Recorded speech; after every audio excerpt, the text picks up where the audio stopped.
ഇന്ന് നമ്മൾ ഉണ്ടാക്കാൻ പോകുന്നത് ഒരു തട്ടിക്കൂട്ടി ഈവനിങ് സ്നാക്കാണ്. അതായത് നമ്മളിപ്പോൾ രാവിലെയൊക്കെ ഉണ്ടാക്കുന്ന ഇഡ്ഡലിയൊക്കെ ഉണ്ടാവുമല്ലോ, അതൊക്കെ ബാക്കി വന്നു കഴിഞ്ഞാൽ അത് വെച്ച് ചെയ്യാൻ പറ്റുന്ന ഒരു നല്ലൊരു ഐറ്റമാണ്.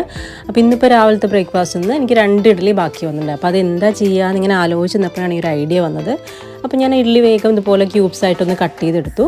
ഇനി ഒരു പാനിലേക്ക് ഒരു 1/2 ടീസ്പൂൺ എണ്ണ ഒഴിച്ച് അതിലേക്ക് കുറച്ച് കടുകും ഒരു 2 ടേബിൾ സ്പൂണോളം സവാള ചെറുതായി അരിഞ്ഞതും പിന്നെ ഒരു പച്ചമുളകും കുറച്ച് കറിവേപ്പിലയും കൂടിയിട്ട് നന്നായിട്ടൊന്ന് വഴറ്റിയെടുക്കാം. ഉള്ളിയുടെ പച്ചമുളകൊക്കെ ഒന്ന് മാറിക്കഴിയുമ്പം ഇതിലേക്കിനി ഒരു 2 നുള്ളു മഞ്ഞൾപ്പൊടിയും ഒരു 1/4 ടീസ്പൂൺ മുളക് പൊടിയും ഒരു 1/4 ടീസ്പൂണോളം ഉപ്പും ഒരു നുള്ളു കായം പൊടിച്ചതും കൂടിയിട്ട് ഒന്നുകൂടെ ഒന്ന് വഴറ്റി കൊടുക്കാം. ഇനി നമുക്കിതിലേക്ക് നമ്മൾ മുറിച്ച് വെച്ചിരിക്കുന്ന ഇഡ്ഡലിയുടെ ക്യൂബ്സും കൂടെ ഇട്ട് നന്നായിട്ട് ഇതുപോലെ ഒന്ന് മിക്സ് ചെയ്തെടുക്കുക. ഇത്രയേ ഉള്ളൂ സംഭവം ഉണ്ടാക്കാനായിട്ട്. വളരെ എളുപ്പമാണ്, കഴിക്കാൻ നല്ല ടേസ്റ്റുമാണ്. അപ്പോൾ ഇത് വൈകിട്ട് നമുക്ക് ഈവനിങ് സ്നാക്കായിട്ട് കഴിക്കാം. അതുപോലെ തന്നെ മക്കൾക്ക് ടിഫിൻ ബോക്സിലും കൊടുത്തുവിടാൻ പറ്റുന്ന നല്ലൊരു റെസിപ്പിയാണിത്. അപ്പോൾ എന്തായാലും ഇതുപോലെ ഒന്ന് ട്രൈ ചെയ്ത് നോക്കണേ.